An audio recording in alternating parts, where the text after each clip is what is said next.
لا اکراہ فی الدین قد تبین الرشد من الغی، دین میں کوئی جبر نہیں ہے۔ مراد کیا ہے؟ دین کے اختیار کرنے میں کوئی جبر نہیں۔ دین میں تو جبر ہوگا، جب اللہ کو مان لیا حاکم تو اب اس کا حکم ماننا پڑے گا، لیکن کسی بھی فرد کو اسلام اور ایمان کے قبول کرنے پر کبھی نہ مجبور کیا گیا ہے نہ کیا جائے۔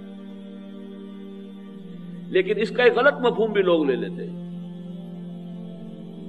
اس کا تو مطلب یہ کہ ہر شخص کو کھلی آزادی ہونی چاہیے، جو چاہے کرے۔ نہیں، آپ اسلام کا اگر دعویٰ کر رہے ہیں، مسلمان ہونے کا اگر آپ اقرار کر رہے ہیں، اب آپ کے اوپر جبر کیا جائے گا، اب آپ کو یہ کرنا ہوگا، یہ حرام ہے، اس سے بچنا ہوگا، اور یہ آپ پر واجب ہے، فرض ہے، یہ آپ کو ادا کرنا ہے۔ پھر زکوٰۃ جبرن لی جائے، آپ چاہیں چاہے نہ چاہیں۔ لہذا دین کے اندر اس اعتبار سے تو جبر ہے، جس نے قبول کیا اب اس میں جبر کے ساتھ بھی اس پر عمل کرایا جائے گا۔ نماز نہیں پڑھتا ہے، تعزیر ہوگی، اور وہ تعزیر اس حد تک بھی ہے، بعض فقہا کے نزدیک قتل کر دیا جائے گا، بعض فقہا کے نزدیک یہ ہے کہ اسے اذیت پہنچائی جائے گی، اسے جیل میں ڈالا جائے گا جب تک کہ توبہ نہ کرے اور اقرار نہ کرے کہ آئندہ نماز پڑھوں گا، چھوڑا نہیں جائے گا۔ تو اس کی نفی نہیں ہے، اسلام قبول کرنے میں کوئی جبر نہیں۔ دوسرا پہلو یہ ہے کہ اسلام ایک بحیثیت نظام زندگی وہ اور شے ہے، اور اسلام انفرادی طور پر اختیار کرنا یا نہ کرنا یہ دوسری شے ہے۔ کسی فرد کو ہم مجبور نہیں کریں گے، اور نہ کبھی کیا گیا ہے کہ وہ اسلام لائے، لیکن کوئی نظام زندگی کفر پر قائم ہو وہ ہمارے لیے چیلنج ہے۔ وہ اگر ہمارے دم میں دم ہے، ہمارے جان ہے، ہم اس نظام کو نہیں چلنے دیں گے، اس کو تلپٹ کر کے نظام کو بالجبر ختم کرنا جائز ہے، جائز ہی نہیں لازم ہے۔ یہ دوسری بات ہے کہ میرے پاس طاقت نہ ہو، اگر طاقت نہیں ہے تو مجھ پر واجب ہے میں طاقت حاصل کرنے کی کوشش کروں۔ یہی سارا فلسفہ انقلاب کا ہے، دعوت کے ذریعے سے، تبلیغ کے ذریعے سے، نصیحت کے ذریعے سے، ذرائع ابلاغ کو استعمال کر کے آپ دعوت دیجئے، لوگوں کو کھینچیے، قرآن کو میگنیٹ بنائیے، قرآن کے اس مقناطیسی قوت سے لوگوں کو، سلیم الفطرت لوگوں کو کھینچیے، کھینچ کر انہیں پھر جمع کیجئے، ایک طاقت بنائیے، انہیں کوڑا بنائیے، اس کو بٹ دے کر، جماعت بنا کر، اور پھر جب یہ کافی مضبوط طاقت ہو جائے تو پھر باطل کے اوپر دے ماریے۔ بل یقذف بالحق علی الباطل، یہ اللہ تعالیٰ کی شان ہے، وہ حق کا کوڑا دے مارتا ہے باطل کے سر پر، فیدمغہ، اور اس کا بھیجا نکال دے۔ یہ جو فعل ہے در حقیقت اللہ تعالیٰ تو فاعل حقیقی ہے، فاعل ظاہری تو اہل ایمان ہوں گے نا، وہ کوڑے کی شکل بن۔ وہ جو علامہ اقبال نے کہا صورت شمشیر ہے دست قضا میں وہ قوم، دست قضا اللہ کا ہاتھ، لیکن اس کے ہاتھ میں قوم، وہ ملت، وہ امت، صورت شمشیر ہے دست قضا میں وہ قوم، کرتی ہے جو ہر زمان اپنے عمل کا حساب۔ بہرحال پہلا مصرع ذہن میں رکھیے، تو اللہ تعالیٰ کے ہاتھ کا کوڑا کون ہے؟ ویسے ملائکہ بھی ہیں، جب چاہتا ہے ملائکہ کے ذریعے سے پوری پوری قوموں کو تہو بالا کر دیتا ہے۔ آخر جو عذاب آیا ہے کن کے ذریعے سے آیا؟ وہ سمود پر آیا، وہ قوم نوح پر آیا، وہ ان بستیوں پر آیا، عمورہ اور صدوم کی بستیوں پر، یا مدین کی بستی پر آیا، جو بھی آیا کن کے ہاتھ؟ فرشتوں کے ذریعے سے۔ لیکن ایک عذاب وہ ہوتا ہے جو اللہ تعالیٰ اپنے اوپر ایمان لانے والوں کے ذریعے سے اپنے باغیوں کو دیتا ہے، اور وہ ہے کہ پہلے ایمان کی دعوت کے ذریعے سے، قرآن کی مقناطیسی تاثیر کے ذریعے سے سلیم الفطرت لوگوں کو کھینچ لیا جائے، اور پھر ان کو جمع کر کے طاقت بنا کر، اور باطل کے خلاف کوڑے کے طور پر با نشہ درویشی در ساز و دمادم زن، چون پختہ شوی خودرا بر سلطنت جم سن۔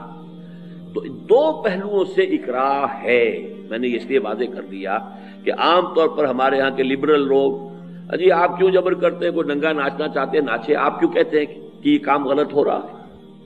موسیقی کانفرنس ہو گئی ہے جیسی ہو گئی ہے، خام آپ اعتراض کیوں کرتے ہیں؟ کسی نے آپ کو تو پابند نہیں کیا کہ ضرور وہاں جائیں۔ ٹی وی پر جو ہو رہا ہے آپ خام اعتراض کرتے ہیں، کوئی آپ نے، کسی نے مجبور نہیں کیا کہ آپ ٹی وی گھر میں رکھیں اور دیکھیں، نہیں، غلط بات ہے۔ اکراہ اس میں تو نہیں ہوگا کہ کسی کو مسلمان بننے پر مجبور کیا جائے، لیکن جو شخص اسلام کا دعویٰ کرے اس پر احکام اسلام کی تنفیذ ہوگی طاقت کے ساتھ، اور نظام زندگی، اجتماعی زندگی، the politico socio economic system is a whole, اگر وہ کفر پر ہے، ابھی اب اس کا ذکر آ رہا ہے آگے، اگر وہ کفر پر ہے اس کو بحیثیت ایک طاقت و قوت کے استعمال کے ذریعے سے اس کو ختم کرنا، یہ بندہ مومن کا فرض ہے، ایسا فرض کہ جس کی تکمیل کا وہ مکلف نہیں ہے لیکن اس کے لیے جد و جہد کرنے پر مکلف ہے۔ اگر نہیں کر رہا ہے تو گویا کہ اس نے باطل نظام کے ساتھ مفاہمت کر لی ہے، ریکنسیلیشن کیا ہوا ہے، اس کو ذہناً اور قلباً قبول کیا ہوا ہے، اس کی چاکری میں لگا ہوا ہے، اس کی چھتری تلے اپنے پاؤں پھیلا کر سو رہا ہے، اس کے سائے تلے جو ہے وہ اپنی بلڈنگیں بنا رہا ہے، اپنے عیش کر رہا ہے، عیش گاہیں بنائی ہیں، یہ گویا کہ خود اس نظام باطل کا پھر ایک ایجنٹ۔ تو لا اکراہ فی الدین، اس سے یہ جو مفہوم لیا جاتا ہے ان دونوں کی نفی کر لیجئے، باقی صحیح ہے کہ دین جو ہے اس کے اختیار کرنے کا یہ اختیار اللہ تعالیٰ نے دیا ہے۔ ایک استثناء ہوا تھا، وہ صرف مشرکین عرب کے لیے تھا کہ اگر تم ایمان نہیں لاؤ گے تو قتل کر دیے جاؤ گے، یہ ہوا ہے، لیکن یہ صرف مشرکین عرب کے لیے، جو سورہ توبہ میں آیات آئی ہیں، پہلی 6 آیات، فَإِذَا انْسَلَخَ الْأَشْهُرُ الْحُرُمُ فَاقْتُلُوا الْمُشْرِكِينَ حَيْثُ وَجَدتُّمُوهُمْ، لیکن وہ عام کفار کے لیے نہیں ہے بلکہ وہ مشرکین عرب کے لیے تھی، اس لیے کہ حضور ان میں سے تھے اور حضور نے ان کی زبان میں ان پر اتمام حجت کر دیا تھا۔ اب اگر وہ نہیں مان رہے ہیں تو اسی سزا کے مستحق ہیں جو قوم نوح کو ملی، اسی سزا کے مستحق ہیں جو قوم عاد کو ملی، اسی سزا کے مستحق ہیں جو قوم سمود کو ملی،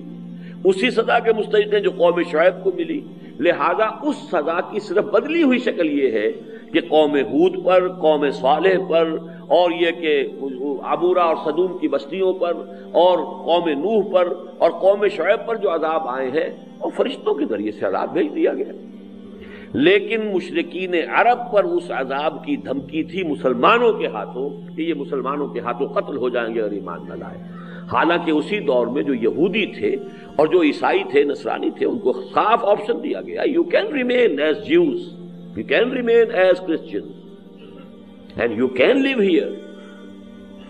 تمہاری حیثیت ہوگی یعطوا الجزیۃ عن ید وہم صاغرون، قانون ملکی اللہ کا ہوگا، پولیٹیکو سوشو اکنامک سسٹم اللہ کا ہوگا، اسلام کا ہوگا، اس کے نیچے تم یہودی رہو، مجوسی رہو، عیسائی رہو۔ لہذا ان کے سوا آج تک تاریخ انسانی اس سے خالی ہے کہ کسی ایک فرد کو بھی ایمان لانے پر مجبور کیا گیا۔